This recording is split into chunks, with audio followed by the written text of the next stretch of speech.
Two of the main heartland states, Madhya Pradesh and Chhattisgarh, voted today, and polling has ended in the two states. While Madhya Pradesh voted in a single-phase election today, Chhattisgarh voted for the second time.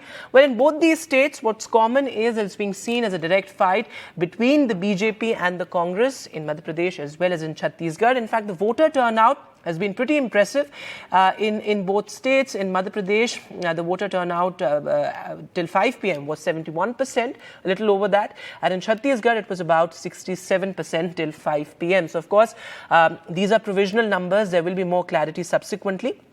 But, of course, a high-stakes election there. In fact, top leaders, including former Chief Minister Kamal Nath, also incumbent Chief Minister Shivraj Singh Chauhan, Raman Singh, Bhupesh Baghel, all of them cast their votes today.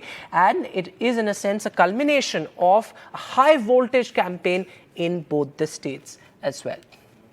And Saurabh Gupta is now joining us live on the broadcast. So, Saurabh, you've been on the ground since morning. You've been speaking to voters. What are the issues? What are the defining issues that voters, have voted on today, particularly young voters, first-time voters? What is the sense that you got today? And also, an untoward incident, an IED blast also reported in one of the polling booths? That's right. This was not a polling booth. This was a polling party that was returning after conducting polling in a place called Bade Gobra.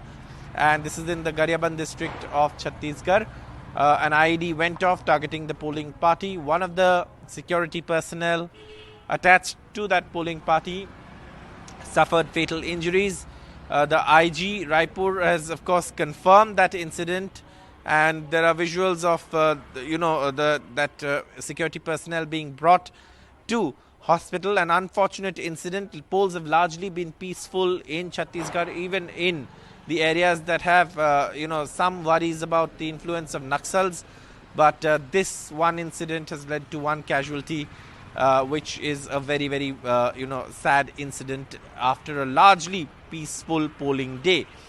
Now, coming back to the polls were held in Madhya Pradesh and Chhattisgarh. In Chhattisgarh, the patterns one saw in terms of voters coming in was very clear. A lot of women voters, and that's why perhaps both parties contesting this election, largely in a bipolar contest, which is the Congress and the BJP, focused on issues that are likely to sway certain groups of voters. For example, women voters have been promised monetary assistance through different schemes by both the parties, and they've been quite competitive of the amount as well. Similarly, for farmers, issues in paddy procurement, announcements have been made by both parties. Again, competitive amounts for the amount of assistance that would be given. So, right. It was a very, very clear election that led to these parties being targeting specific constituencies as well. Right. And as you said, it has been a largely peaceful election, also in Naxal-dominated areas. And the issues that you mentioned, of course, have been dominating. And, of course, this is a direct fight that we're talking about between the BJP and the Congress in both the states. Himanshu Shekhar, our senior colleague, is also now with us from Bhopal. So, Himanshu, sir, you've also been on the ground since morning. As I asked Saurabh, what do you think are the defining issues for the people this election? Well, it is very clear that Madhya Pradesh has voted for development. Madhya Pradesh has voted for progress and a better future. And that is the sentiment I saw when I met voters from different segments, whether it is senior citizens, first-time voters, women voters, or general voters. Everyone said that we want that Madhya Pradesh should progress. And that has actually defined the voting process today. As far as the voting percentage is concerned, it is very important that till 5 p.m., the overall voting percentage was little over 71%.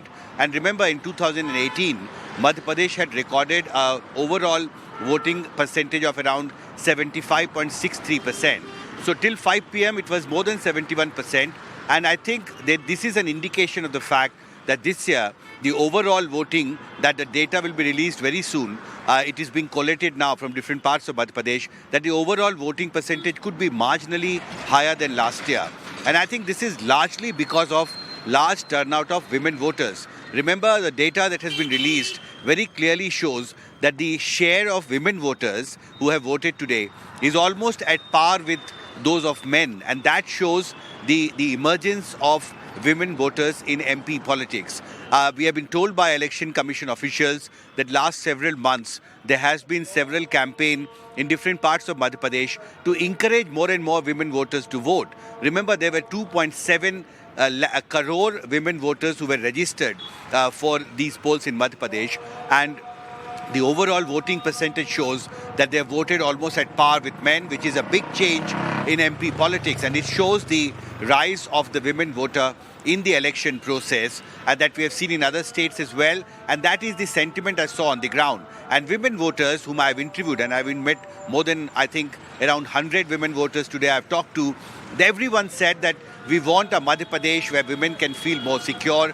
We want a Madhya Pradesh where there are more welfare schemes which are effectively implemented for the welfare of women, because that is very important for empowering women. They want better educational facilities, educational policies to give more opportunities to girls and more safe environment for women to work. And that has been the sentiment across segment of voters, whether in Bhopal or nearby constituencies. So that is one big update from Madhya Pradesh, from Bhopal, that Madhya Pradesh today has voted for development, progress and a better future.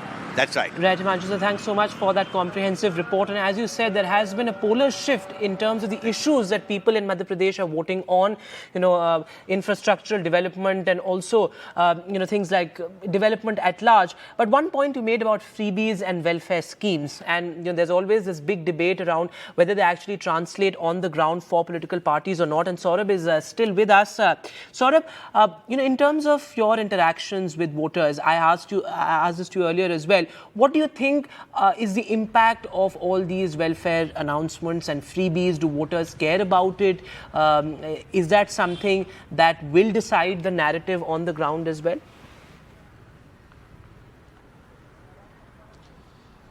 Well, the clear indication that voters think about it, voters decide based on those announcements, is the announcements these parties have made. All the parties, both the parties have made the announcements. Both have actually made similar announcements in terms of schemes. For example, monetary assistance to women. Now, if it didn't matter to voters, political parties wouldn't bother announcing them. And that is very clear. Now, whether you call it bravery, freebies, whether you call it, welfare schemes, social upliftment, assistance, these are terms. These are terminologies that one can use. At the end of the day, when someone from a lesser privileged, family or lesser privileged background comes to the voting booth, they look at what is their government going to give them. Is it going to give them food security? Is it going to give them some level of financial security? And that is something that voters definitely think about when they come to the voting booth, and that's why political parties make these announcements. Right, Saurabh. Thanks so much for joining us with all those details. And